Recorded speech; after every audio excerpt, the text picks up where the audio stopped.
let's go back. For the benefit of the record, we're going to do a roll call to kick things off. When I say your name, please indicate that you are present.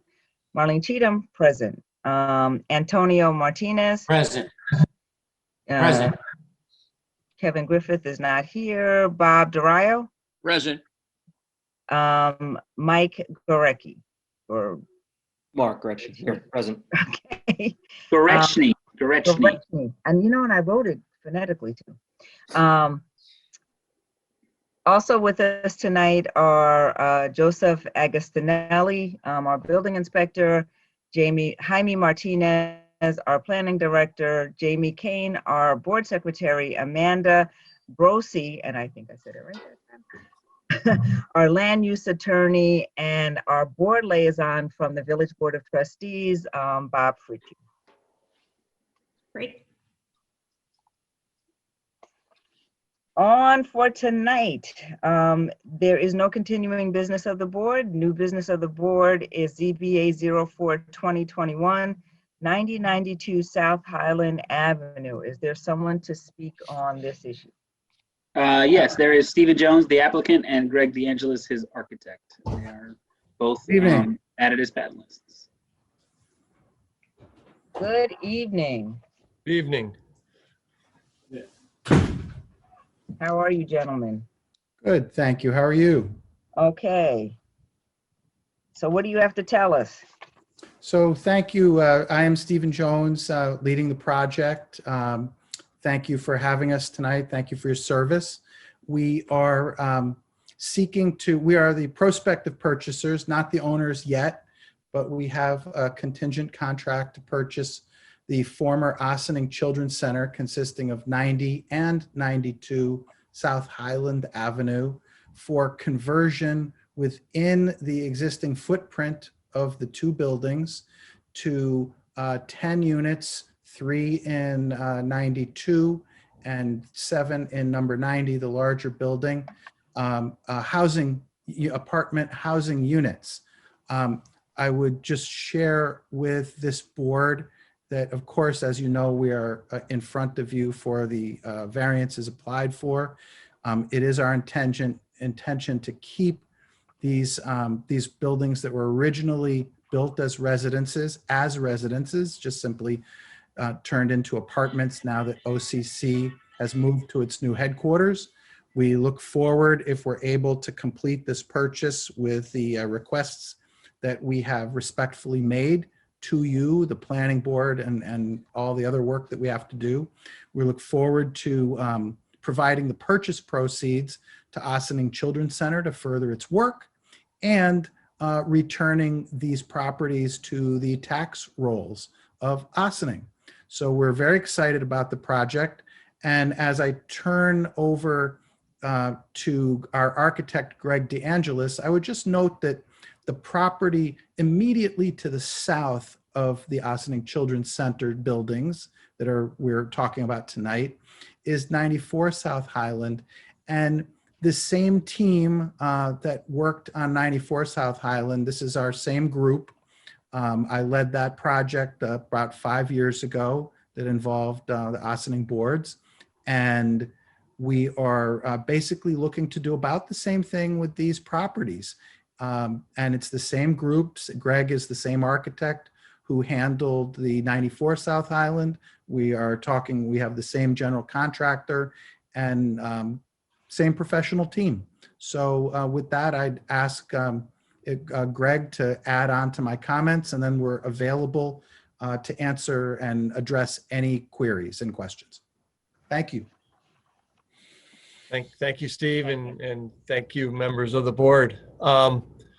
Maybe, well, I guess Jaime, as I talk, can point out just the two buildings, and then we can get into the variances that we're requesting. But working from the bottom of the page up, actually at the very bottom is where 94 South Highland is, the project that we completed a few years ago with Steve.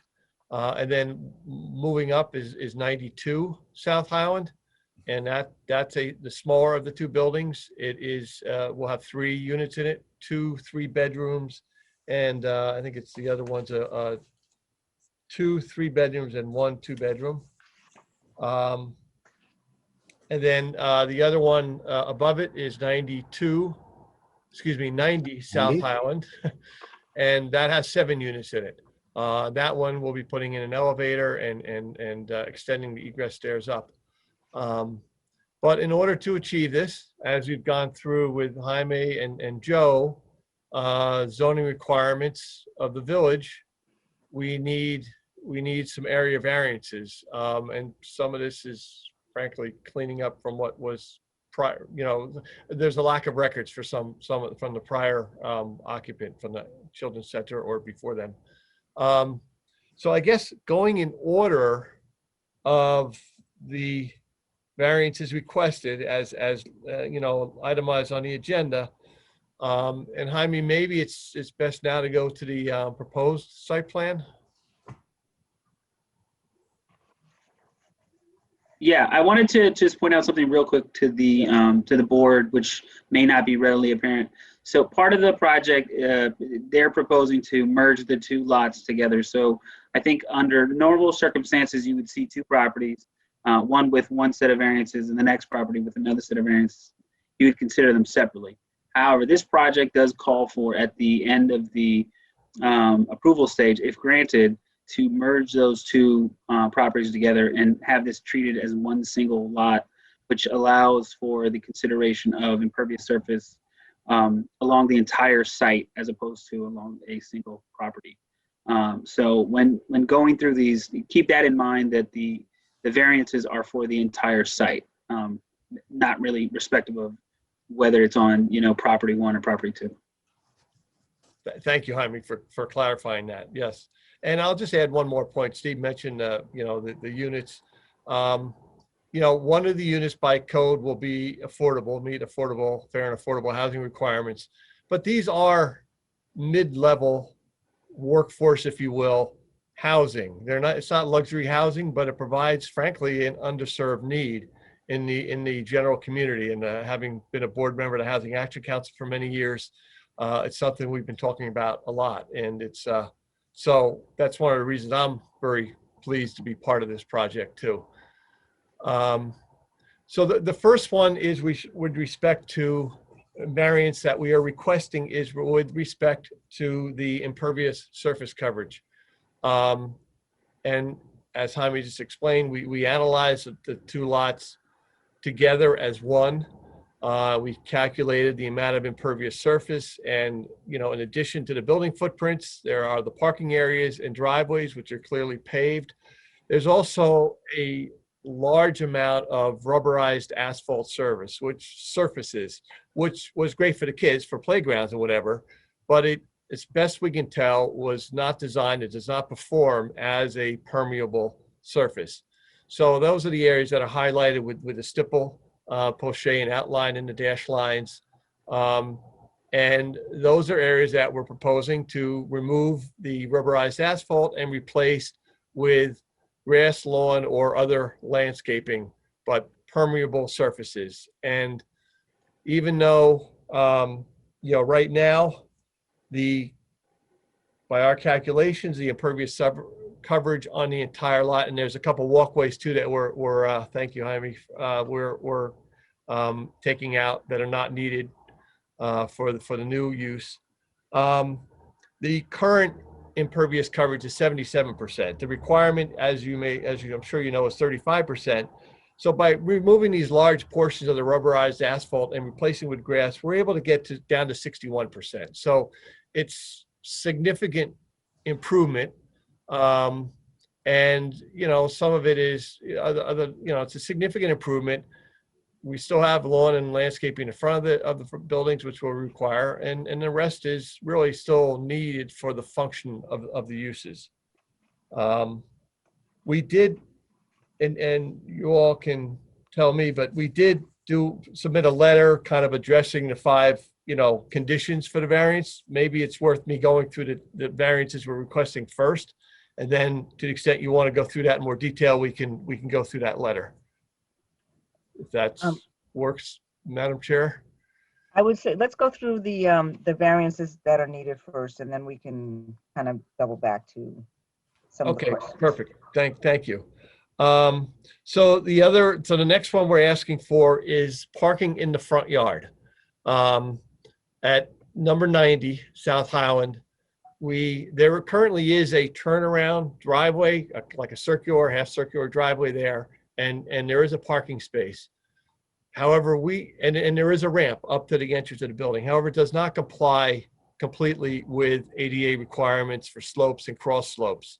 So we're proposing a couple things to make this work. This provides a handicap space at the front entrance to the building, which is always preferable than to the rear of the building. And in order to do that, we bring the ramp out a little farther. And then we are able to put in the handicap space and the access aisle next to it. So what that means, even though the handicap space is outside of the front yard setback, it is still within the technical front yard of the building, right? So, we're asking for that consideration. It really seems the most practical, the best from an ADA point of view, and arguably is an improvement from what's there now because the parking space is farther away from the street. Any questions about that one? So I before you go any further, and Amanda, maybe you can help me out with this a little bit, but there's a slew of individual variances that are a little complicated in trying to keep them parsed out. It may be worthwhile to sort of ask any questions so that we can sort of have a list of things to follow up on, or clear up if there is anything to follow up on for this particular request before going on to the next one, because there are, I think, 7 or 8 different variances, and it'll be real easy to confuse them. Since you're not going to be able to make a decision on this application tonight, from a staff perspective, it would be easier for us to follow up if the questions sort of follow in that way, in that format. I'd also note that Kevin Griffith is now here. So he's in attendance. For attendance purposes, okay.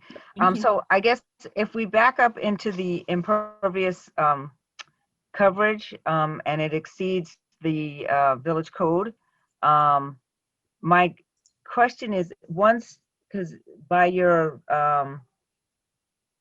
plans, you are discussing removing the rubberized play areas, basically.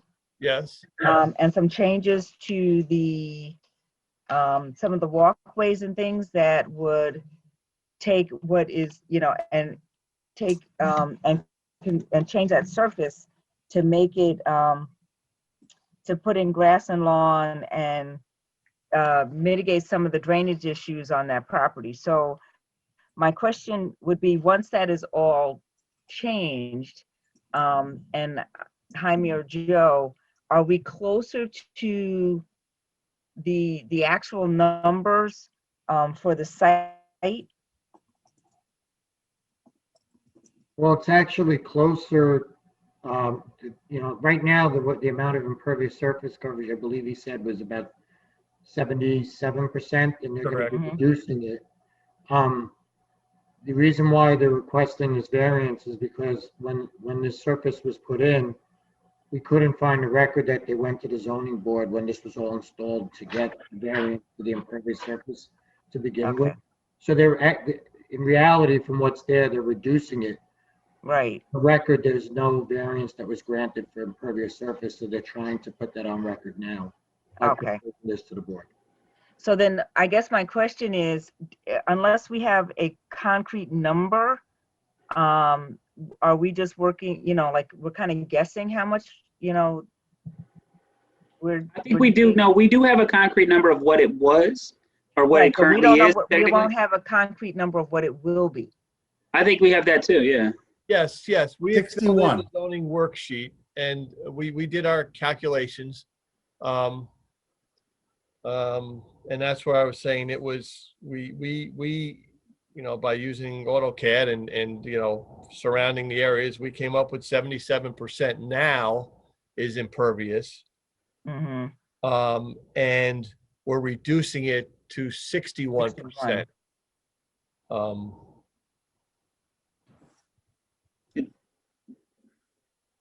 So the variance would be 61 minus 61%. 35?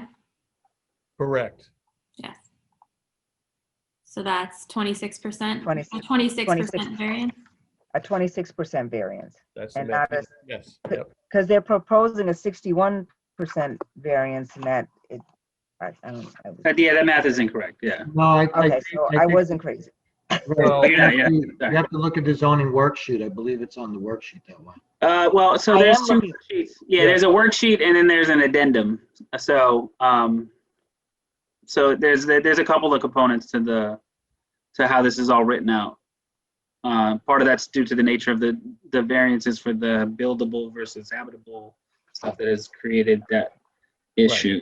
But Um, that's correct. When we filled out the zoning worksheet, we said we had 60, we found that we got it down to 61% impervious surface. However, the variance we're requesting is a 26% variance. Okay. That And, makes, and Madam Chairman, another way to look at this is in examining the plans before you is that we're basically changing from impervious to pervious almost everything that we can while leaving parking and access and a Right. walk and a ramp up to the front of the buildings. Yep. So we really tried to do everything we possibly could here. okay. So we would be looking at a 26% variance for the impervious surfaces. Correct. Okay. And not 61%. So that's why I was. Yes. confused. Yeah, Okay. that sounds much better. Yes. Yes, it does sound much better to me too. I was like, wait, this doesn't make sense. Okay. All right. And then if we went on to the handicap parking spot. Right. All right. That handicap spot is currently there now, right? Yes, it's not fully striped out. It's the spot that a person, with a wheelchair tag on their car would use because that's where the ramp is. So we are formalizing it, and we will have to, do a little regrading and rebuild the ramp in order to make it fully ADA compliant. But there is a parking space there now, and that's the one that a handicapped person would have to use. So That spot I'm gonna- that's there now doesn't have a proper wheelchair access aisle. Correct. They're Yeah, so- creating, yeah, so the you can see here it's kind of in this faint gray where the handicap-ish sort of a spot is, and you can see that it's obviously being moved back. There's some removal of some existing, I think it's plantings, bushes, stuff like that. They're going to remove it, put it back farther there. So then my question would be, if you're going to move the handicap spot back, is there a way to kind of make it look nice in front of that spot so that, there's bushes or trees or something that doesn't have, They're asking for some screening. for some kind of screening, yeah. Yes. Okay. I mean, we as part as we work through the planning board, we'll I know we'll probably be adding some landscaping. We were talking about it last night with the EAC as well. So Okay. yeah. We also do have, I do want to follow what's been laid out as the process tonight by going item by item and dealing with questions. But we do have some street photography of what that looks like if you want to see precisely what the visual actually is when discussing screening and where the space is. Would you like that pulled up? Yeah, I have a picture of it. I'm not sure if the board, if the board wants to take a look at that picture. I just think if there's a way to screen it just a little better so that we're not looking at a car in front of the building, that would be nice. But Hey, Marlene, yes, how many parking spaces are in front of the building now? that There's it one. would be this one.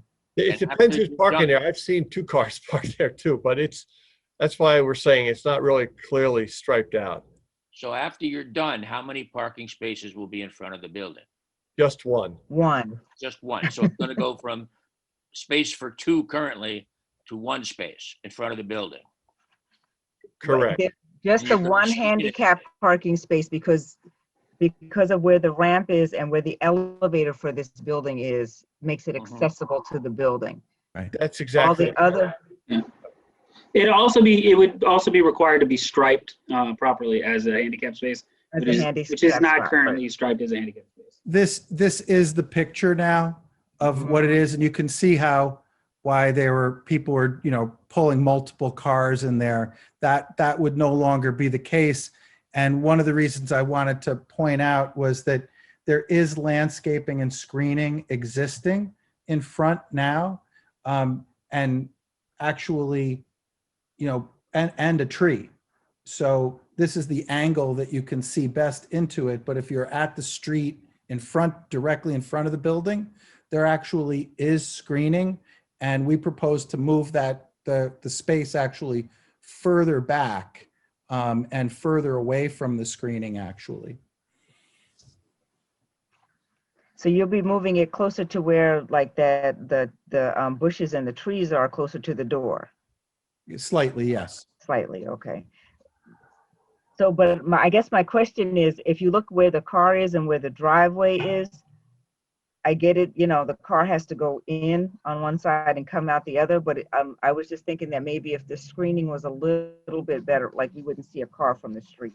Sure. Well, to that end, the existing screening, I'd be happy to let, and I think the most logical thing there is probably to allow the existing screening to go up a little bit, which it will do. And if we're asked to let it grow, 6, 12 inches taller, whatever is appropriate, I think that would squarely address the comment. Okay, I think, Madam Chair, this is something that you wanted. it's not. This is something a concern you wanted to communicate to the planning board so that they can pick it up on their end. Yes. Okay. Okay, we are up to, are we up to the livable, habitable space? There was a second parking variance, and I know that there's been some changes. So, have you resolved that problem? I think, no, you're talking about over on behind 92 where we had. The parking within 15 feet of the dwelling, yes. Yes. Well, and that's also at 90 as well. Again, we had the same, actually I'm sorry, that issue is only at 90 because we have the same issue with the handicap space. There really aren't other good options to put that in a spot that's going to be accessible to the primary, path from an ADA point of view.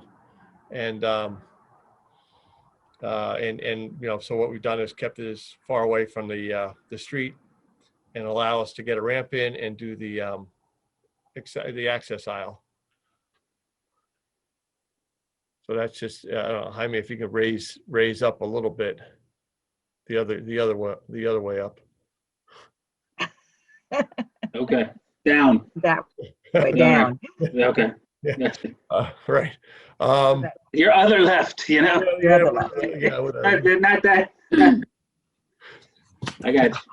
Just depends which way you look at it. Yeah. Is this good? Yeah, that's fine. I mean, that's the 15. It shows the 15-foot parking setback there, and we're bringing it down to 2 feet. So there's enough just for a little foundation landscaping to the side of it. Okay. And behind 92, we double checked that and we're able to keep those existing parking spaces are the full 15 feet away. So we don't need, at one point we thought we might need a variance there, but when we went back and took a hard look at it, we do not. So It's really just for that. It's really that one handicap space, which is what we're asking for these 2 variances for. All right, so I just want to clear up for the board so there's no confusion. There is the variance for the parking spot being too close to the building, and then there's the variance for the parking being too close to the front of the Front property yard. line on the street. Or it being in the front yard. In the front yard, Front correct. yard, yeah. We have a front yard variance for the parking and a 15, parking within a 15 feet of the dwelling, Yes, both in the front of the building. both in the front of the building. In front of number 90. Okay. So that was the area variance, right? Yes. Well, Right. these are all area. They're all area variances Area tonight. variances. This is the parking part of it. Okay. Right. So what are we up to now? So can I just clarify really quickly on that, that 15-foot area variance, you're within 2 feet of the wall, is that what you said? Yes. Okay. Yes.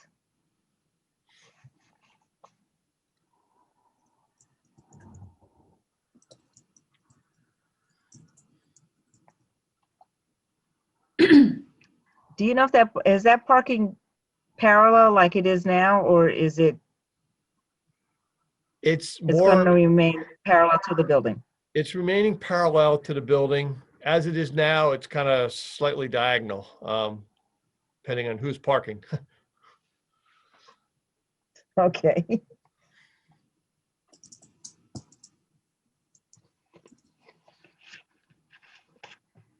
Okay. So those are I'm going to say those are the easiest 2. Okay. Or 3. And now the other area variances,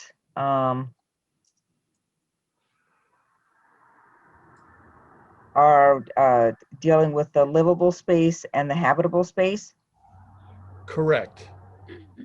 And for clarification, Amanda, do you want to clarify for the board the actual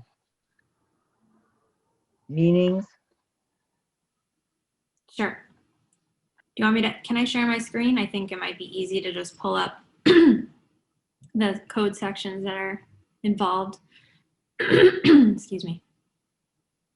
Go ahead. Okay.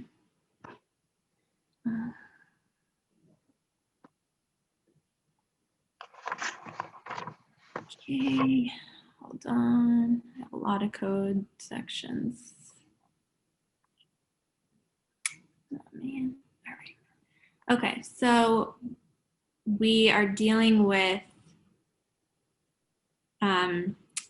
4, I believe it's 4 variances for livable floor area and 2 variances. Is it 2 or 3 variances for habitable? 2 for habitable. 2 for habitable. Okay. Yeah. So the code defines floor area separately for habitable floor area and livable floor area, as you can see here. Livable is greater than habitable. As you can see, this sentence kind of sums it up. Livable floor, the first sentence of both definitions is the same, and then livable floor area shall include all spaces not otherwise excluded in habitable, such as principal rooms, utility rooms, bathrooms, closets, hallways, etc. So these are the 2 definitions that are at play, which we can come back to if you need. And the reason why we're dealing with them is because the proposed use, the residential use in the PO district here is a conditional use. And so the conditional use, the residential use as a conditional use in the PO district has specific habitable floor area requirements for dwelling units. So again, habitable floor area. And so the applicant has to meet these floor area requirements. In addition, the applicant has to meet the livable floor area requirements that are in the bulk requirements table in the code. So again, livable floor area. So for the PO district, all residential, or yes, all dwelling units have to meet the 800 square foot livable floor area requirement as well, which is actually stricter than the separate habitable floor area requirements that are stated in this conditional use section. So what we asked the applicant to do was to, find how their proposed units complied with both of these sections. And ultimately they determined that they needed the 4 livable floor area variances from this 800 square foot requirement, and the 2 variances, I believe it's for their 2 smallest units from this habitable floor area requirement. So I think that's probably all I needed to show you. That's kind of where this all is generated from. Jaime or Marlene or Joe, do you have anything to add? No, it's just that, for some reason, in the PO district is the only district that regulates dwelling units to be meeting requirements of livable and habitable. Right. Habitable is usually in all other districts like the village center and C districts, and livable are usually in residential. The PO district seems to be the only one that has both. So if you haven't seen this come to the board as an issue or for any other applications, it's usually because it's only for a PO district, and there are very few parcels that are actually in the PO district where this occurred. Yeah, so, one of the things I would point out to the board, which is really as of note for this particular discrepancy in legislation, is that it has a disproportionate impact on smaller units and a particular impact on studios. So the habitable space and livable space, the big difference is in, not counting the hallways and closets and those types of spaces where people aren't going to be sleeping or eating or things of that nature. So when you have a studio, you're not going to have any of that. So in order to meet the requirements for studio, you'd have to have what would be, a sort of a loft-sized, massive studio. There are diminishing impacts as you get into units that have more and more bedrooms. So, that's the end result of this type of legislation. It's essentially promoting, probably inadvertently, the larger bedroom-sized units. And so I think in talking to Joe about this, it seems like this was just a mistake that it somehow got put in there at some point in the past, because it's hard to reconcile that you would allow a studio at 450 feet, but then require it to have 800 feet. Right. They're just too disparate. Yeah, I mean, what Jaime just mentioned, you can see the smallest units, 1A, 1B, both with, one has 1 bedroom, one is the studio, and those are the 2 units that have that both require the 2 variances for habitable and livable. So that makes sense. So if you, Go ahead. sorry, No, do you need me to keep sharing? I'm happy to keep sharing, or. No, this is helpful, Amanda. Yeah, I think it's good, Amanda. Maybe it's better to keep it up, because unless they want to see the layouts, Okay. Right. probably useful to have this table up. I could just want to add a couple notes. I mean, right, the livable is, right, as everyone said, that's unusual, and to have everything 800 square feet kind of goes against the grain of variety of housing types and sizes. The typical requirements for required habitable areas, 450 for a studio, 600 for a 1-bedroom, 750 for a 2-bedroom, and up to 1,000 for a 3-bedroom, are in line with what we typically see. However, I would also add, usually that's for the whole unit, what your code defines as livable area.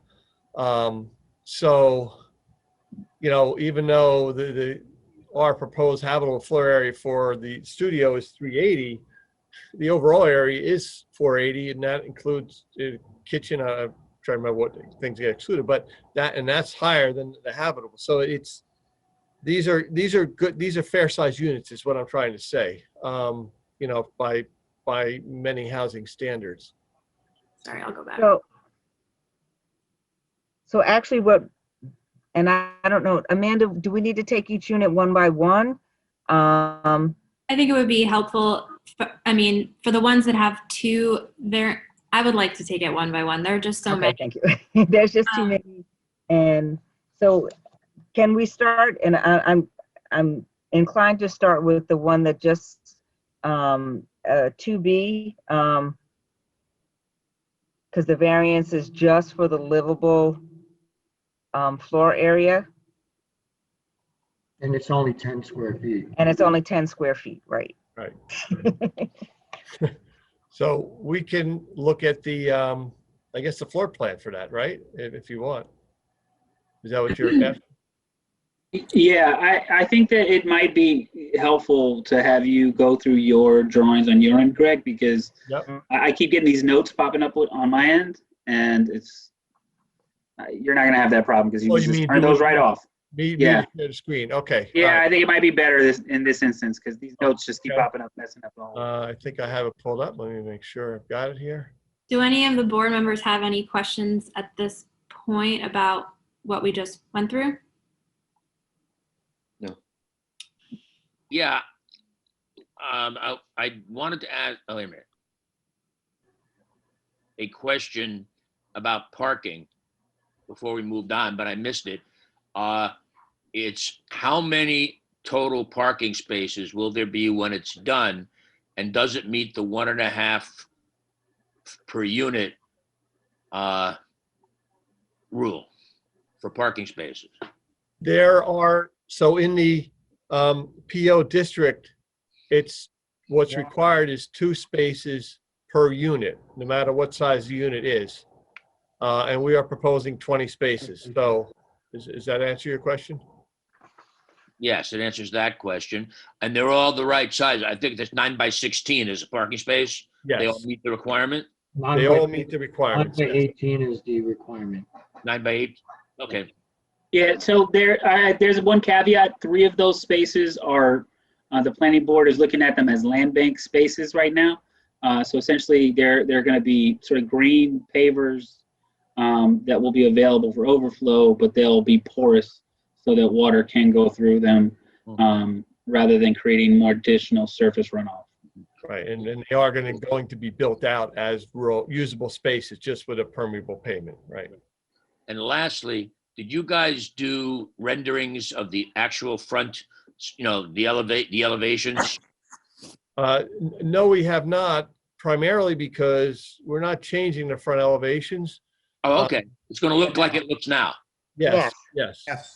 Nothing's changing as for the outside structure of the building. Great. Thank you so And much. just as a point of reference also, I believe at least 92 was recently done, maybe 90 as well. It looks like the outer facade looks to be in pretty good condition. So me and Joe and the engineer went and inspected it. It did look like it was in pretty good condition. No, and OCC did a pretty nice job of maintaining their buildings from what we've seen.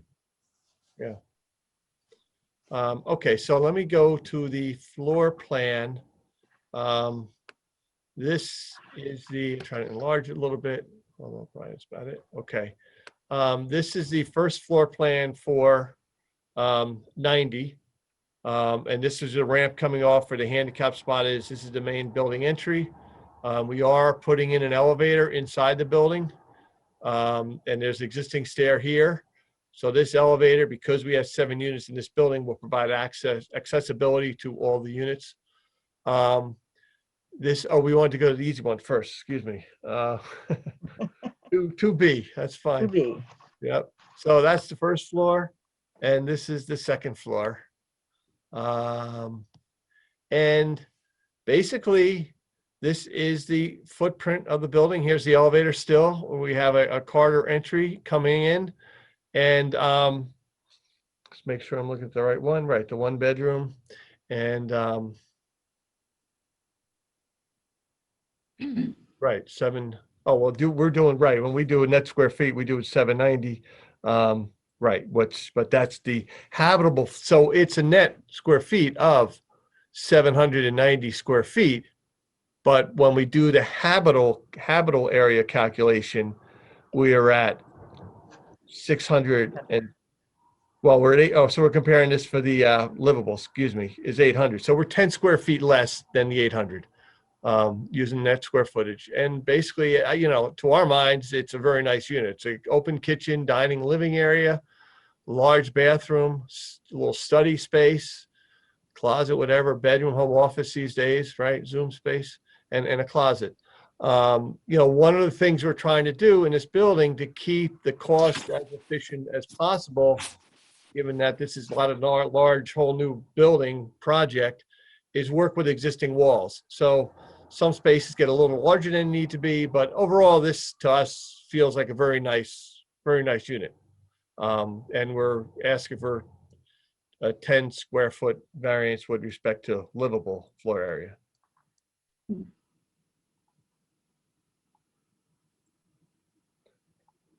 So Okay, so that's unit 2B. that's unit 2B. And then if we, I guess, maybe work our way up that worksheet, we would come next to, well, either way, or the rest of them are all on the first floor. So, all right, I have to go back to the first floor now. So, move this down a little bit. Oops. All right, so in order, well, again, I guess the lesser request to the larger request is really in order of A. So what are, all right, so 1A is 670 net square feet.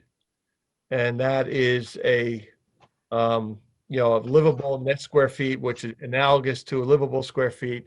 So again, this is still a very nice size unit. It has an entry here, kind of a unique curved living dining area, open kitchen, a bedroom, and probably, you know, and also, and a, you know, bathroom, full bath, a tub with a shower and toilet and sink, and a little extra wash basin.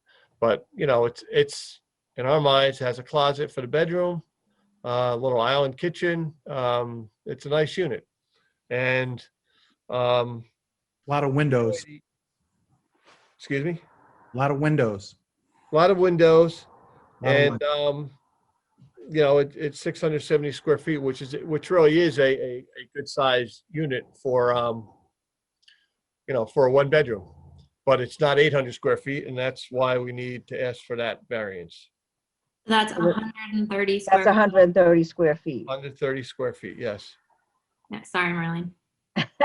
And for the habitable area, it's 60 square feet, right? 60 square feet. Okay. I would just take the opportunity to point out that just as 94 South Highland was handled several years ago, in these homes were originally obviously built for, it looks like single family, the whole strip. And so they are center hall. And so we're working within the existing footprint, we are constrained to put units on either side of the hallways, which is it doesn't create excessive problems in our view, but that's subject to your approvals that we're asking for. But there is a real reason originating with the construction of the buildings why we need to do it this way, that we're working within. Right. And, you know, in the meantime, we are significantly upgrading the buildings because we're also putting a fire sprinkler system in. I mentioned the elevator. So, you know, they're be good quality housing and safe, but we still need, what we're asking for is a variance for the slightly smaller size. And so unit 1B is a studio. Again, a good size open studio, kind of has an area of sleeping, living, dining, kitchen. The bathroom is kind of the way things laid out to meet handicapped requirements, as well as space. But so for that one to be specific, well, for livable, we're asking for a 320 square foot variance, right? Yes. But again, I would argue that the 800 doesn't really apply to smaller units, but it's in the code, obviously. And 70 square feet for the habitable area. Okay. So, I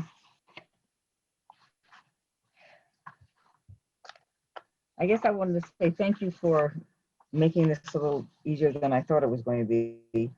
And I know the other building is compliant. 92 is fine. Right. 92. 92 has Because those actually are nice, because it didn't make sense to break down that building up into smaller units. There are two floors. The first floor and second floor have 3-bedroom units, which is, you know, a often needed size apartment for young families. And so it's nice that we're able to provide that here. The other unit, the fourth unit, just to be thorough, right, is the basement level, ground level of 92. Let me just, of 90, excuse me. Let me switch this down. Third floor. This is the ground floor. So on this unit, this is a 1-bedroom. This you can enter directly from the outside. And Yeah. even though it's the lower level, this is ground level out here. So it really has nice light and air. And again, a large living area, separate dining area and kitchen, a full bedroom, and a good sized bath. So again, a very livable unit. It's 700 square feet. So for a 1-bedroom, it's certainly a good size, but it is less than the 800 required. So that's where we need the last of the 4 variances for livable of, in this case, 100 feet. Right. And I just want to reinforce what Greg said. It is at grade from the entrance and around the sides. It's just at a lower level than the floor, the upper floor that you enter from the front. This also might be a good point to interject that, as Greg has indicated, or Jaime has indicated, Mr. Martinez, that this is 1 deed, 1 transaction, 2 buildings. Following on the comment that number 92 is, you know, I'll use my words, easier to work with in terms of what needs to be done. We do intend to sequence bringing the apartments online. You know, we'll seek a CO for the easy building first, because 92 will require a smaller investment, less conversion, and easier to bring on and provide a rent roll earlier on, while we're working within the larger, more difficult building where we've got to build, you know, a whole containment for the elevator tower and you know, much more extensive work.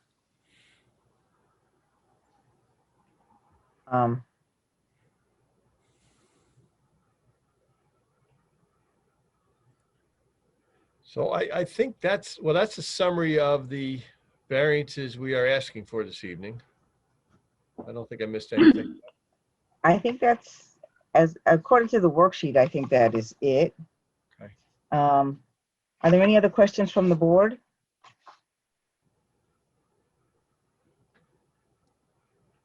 No? No, I think it's a Okay. pretty thorough presentation. Thank you. Thank you. I know that there's still some additional things that need to be done from the planning board end of the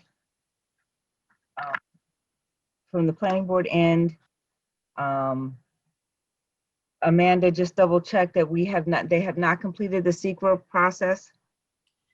Yeah, so the reason why your board isn't going to be taking final action tonight is just because the planning board is lead agency for secret purposes, and at their first meeting on this application, it was unclear what type of action they were declaring this to be, a type 2 or an unlisted.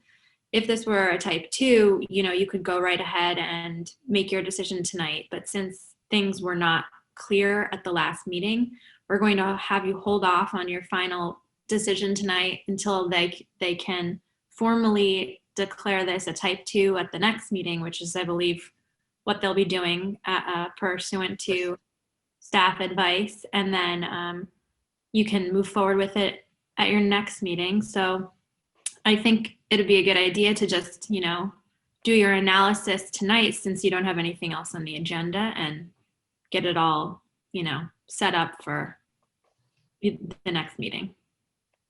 Yeah, you're also going to want to open the public hearing. You do have a member of the public that's here to speak on behalf of this project. I'm sorry. Okay, may I have a motion to open the public hearing at this time?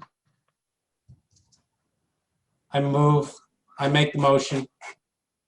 Is there a second? Second. If there's no objection, we will move forward to opening the public hearing. Public hearing shall be opened.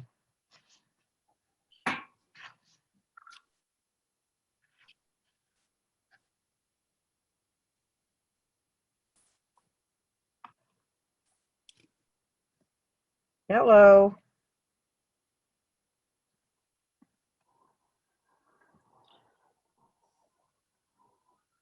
Hello. Hello? Hi, are you here to speak on this project? Yes, ma'am. It says Nora Williams at 23 Everett Avenue. Can you hear me? Yes, ma'am. Yes. Yeah. I had talked to a couple of your board members. My concern had been Not board members. You actually spoke to staff. I'm sorry. Okay. My bad. Just want to clarify for the record.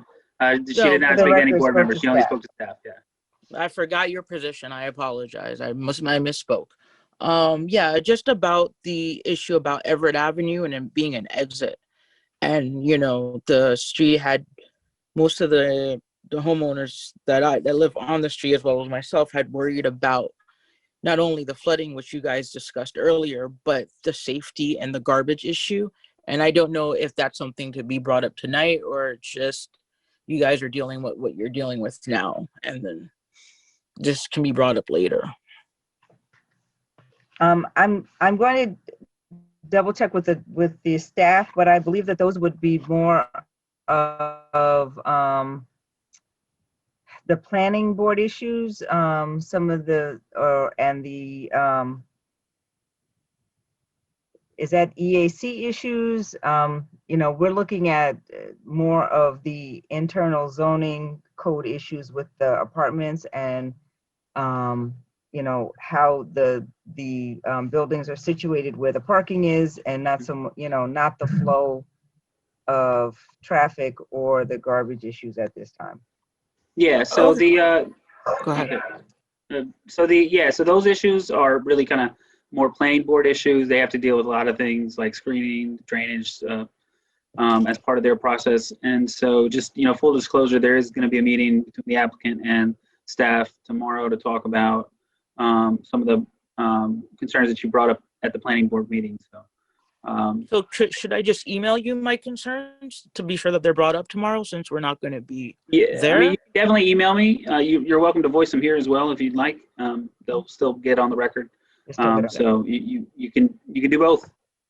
Yeah, well, I just had voiced to you, and then I had speaking to Everett Avenue, and you had told us what the benefits were for them coming in, but also just the fact that it's been years of complaining about not only you're going to put how many parking spots you're going to put back there, and just it being an exit on a very busy street with a high level of children, just because it's adjacent to Park School. And also the fact that we were looking into when the driveway actually became an exit, and there's no paperwork for it. It's hard to find, or it can't be found. All of these things kind of come into play. And then when we're explaining about the garbage issue, when the garbage man can get to the dump in the back, or wherever they put it in the back in the parking lot, there were weeks that this whole street smelled like garbage in the summertime, just due to the fact that they couldn't turn around, they couldn't back up, they couldn't get there. But I expressed most of this stuff to you, Mr. Martinez, and I don't know who else to kind of vocalize it to. You know, this also comes along with pictures of stuff that happens, accidents that have happened. You know, being a house with a bunch of cars, people have literally run into the fence in my backyard, which I've had to pay for. And that was never addressed by Austin Children's Center. And then on top of that, the water. So, Well, I would say this, just because I know I've also spoken to you a bit. I'm the building inspector. I think you called me or you sent me some emails. But Right. I would say, you know, it's in front of the planning board for a site plan approval. So all of those concerns you have will be discussed as part of the approval for the site plan. Stormwater is one of the issues that will be discussed of what needs to be done to mitigate that. I mean, previously it was the school, so there's a lot of traffic of children being dropped off and being picked up. In this case, it's an apartment complex where people live there. So I would assume that, you know, that's part of the discussion of the site plan approval, because it should actually have less traffic going through it than it probably was as the use it was previously. But no, but Park you can- School is at the end of our school. That's what causes most of the traffic, actually, because the buses turn down, family turns down, teachers turn down that one street just because of the way the one-way works at Park School. Everybody uses Everett Avenue as a way to get down there.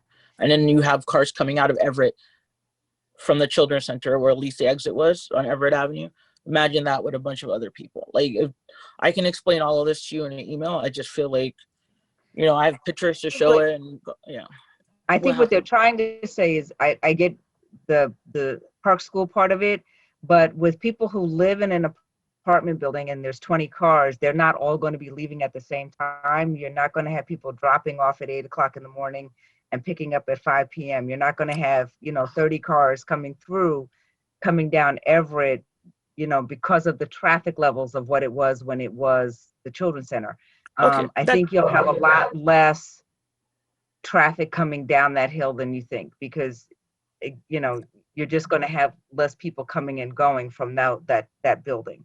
Which is so- understood, but that's Yeah, just I mean, that's just part of the problem. Right. There's another list of Right. issues. Yeah, I mean, Ms. Barnes, so I mean, I do want to mention to you, it is tough because there have been multiple meetings about this. Last night at the EAC meeting, one of the discussions was around the, you know, the way that trash is going to be managed. And so the planning board is the one who does have to make decisions on how that trash gets managed. It's something that they will absolutely be taking up. The parking is very different. I know I mentioned this to you when we were in the field. I'll say it here on the record. You know, the required parking for the Austin Children's Center was probably closer to 40 or 50 spots. And they were only providing 20. So, you know, it was just inevitable that you were going to have the kind of problem you had before. The required parking for this, in this instance, is being met. They're not asking for less spaces than they're required to provide, and parking for residential in the PO district is amongst the highest, you know, that you'll find in the village. So it's certainly more than probably what you're going to see in the surrounding area in terms of the, you know, parking provided per unit in that neighborhood, in that residential district, the T-zone that you're in. You know, with that being said, I mean, there's still a lot of steps to go on this process. And I think that, you know, the venue to bring these comments up is going to be mostly with the planning board, because they're the ones that are able to make decisions on the concerns that you have. Will we get the same letter as we did with you guys for the planning board? Yeah, you've already gotten it. They've been to the planning board once. You went to the last planning board meeting, I thought. So It was this meeting with you guys. Was that the planning board meeting? no, this is the zoning board. That last meeting was the planning board. Right. Yeah, you were at that meeting. You spoke. Okay, I spoke at this meeting with you guys. No, that was the planning board. That was the Okay, planning board. okay, that's Yeah. what I'm asking. Yeah, okay, Yeah. okay. So you're not gonna get a second notice. So it's just, you have to come to the next planning board meeting. It is on the 23rd of this month. So that's, you know, 2 weeks from now. And will it be Zoom as well? It will. Okay, thank you, sir. Appreciate it. And you can feel free to reach out to me. Just if you want, you can call my office. You know, I'm in every day, so feel free to reach out if you have any questions about, you know, this. And you can email Jamie Kane, if you have any official comments that you want to put on the record, pictures, or anything else. All right. Thank you so much. Appreciate your time. Thank you. Okay, Ms. Barnes. Is there anyone else to speak on this issue? No, okay. Have a motion to close the public hearing. Marlene, do you want to just adjourn the public hearing since you're not going to make a decision tonight? May I have a motion to adjourn the public hearing? I think it's probably a good idea. Motion to So adjourn the moved. public hearing. Okay, if there's no objection, Second. I'm sorry, say it. Okay, thank you. If there's no objection to adjourning the public hearing will be adjourned to our next meeting. Do we want to adjourn the whole piece now, Amanda, or do you want to talk through the variances? It's up to you. It depends on, how much gas you have left in the tank. If you want to go through the factors and do that analysis tonight, but just save your vote until the next meeting. I think that could be we don't know what the agenda will look like yet for the next meeting, but it could be a good use of your time. The only concern I have about that, Madam Chair and Amanda, is that you may have a different board makeup at the next meeting. And you may need to go through them again. Yes. Are you talking about Antonio? No, I think Antonio will be here, but George Bailey might be George here. may. You mean And so, So yeah, but actually, if the members who are in attendance review the record from this meeting, they can still vote and, can I adjourn it with a different, just to make it cleaner? I have, there's zoning worksheet and the zoning worksheet supplement. The numbers that we're voting on, if they could just make them clear so that we're looking at the actual numbers. So it should be, the proposed variance are, variance is 100 square feet of proposed livable area in 1B. 600 square feet of 1A, and right, so that it just really makes it look cleaner, and we actually have the, like what we're looking at and what we're voting on, if that makes sense. Okay. I think that would make it easier for everybody to be able to see it and to vote on it. The only other thing, I think there was one other thing, the front yard. Mm-hmm. I think it was the front yard that needed to be, was it 62 square feet? The What was 15 the proposed? That within was the 15. impervious surface, the 60. Oh, that was the impervious surface. That's right. Okay, so that, if we could just have that written out, like on a zoning, like on the sheet, so that we're not like confusing numbers and, Yeah. suddenly give them 1,000-foot, square feet variance for 100 square foot needed. yeah, we can, in the we can have during our Zoom meeting tomorrow, we can go over with the applicant how to clarify revise their worksheet so that it's in a format that is intelligible to the board. Right, so probably just filling out the column where variance is needed, be more specific with the numbers. Yes. And then I don't know if our form is going to work for what you're trying to do because it doesn't talk about habitable versus livable, but right, I think we'll come up with a solution tomorrow. Okay, Okay. We'll save it for then. It sounds like what would be in order is a small additional table to supplement. Yes. Be helpful, yeah. Well, you have the small table. You do have the zoning worksheet supplement for 90 Highland Avenue and 92. I think if you just added a column that's what I'm thinking, yes. near the notes and just say, Livable 20 feet, habitable this feet, boom, boom, boom. Right. That way we have variance 1, 2, 3, 4, 5, 6, 7. yes, Okay, yep, that I think would make it just so much easier. okay, I agree. okay. Okay. Okay. So I do believe we need a motion to adjourn ZBA 04/2021 South Highland Avenue to our March meeting. Motion to adjourn, Bob. Seconded. Second, I think we have to have a roll call vote for this. Yeah. Would you like me to do that? Yes, ma'am. Okay. Marlene Cheatham, Aye. Bob Durayo, Aye. Kevin Griffith, Aye. Antonio Martinez,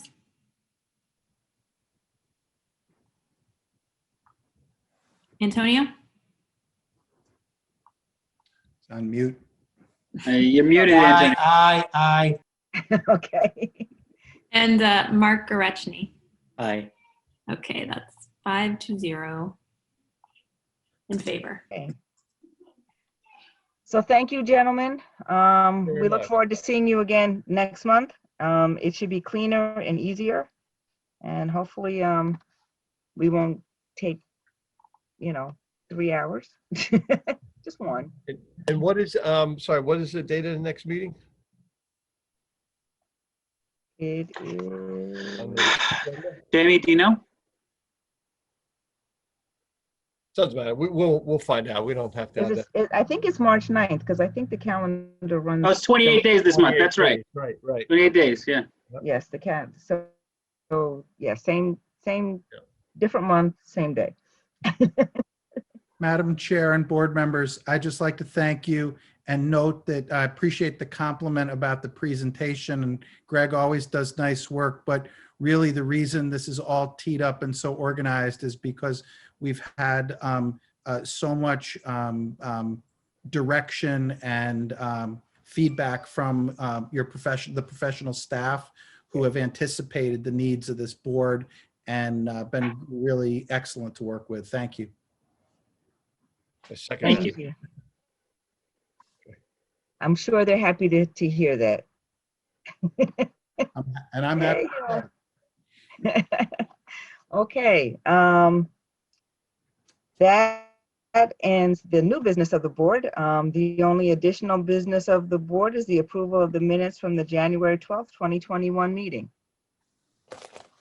We'll leave you, I guess. Thank you very much again. Okay, thank you. Have a good night, y'all. Thank Good you night. again. Aye.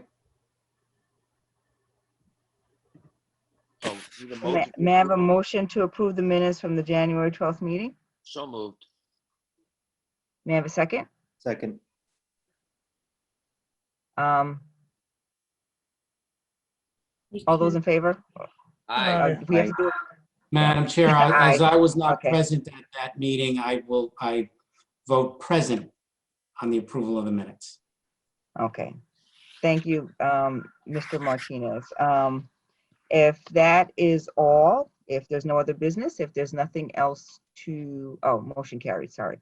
If there's nothing else to discuss, may I have a motion to adjourn? Motion to adjourn. And may I have a second? Second. All in favor? Aye. Aye. Have a good night, everyone. Good night. See you in March. Aye.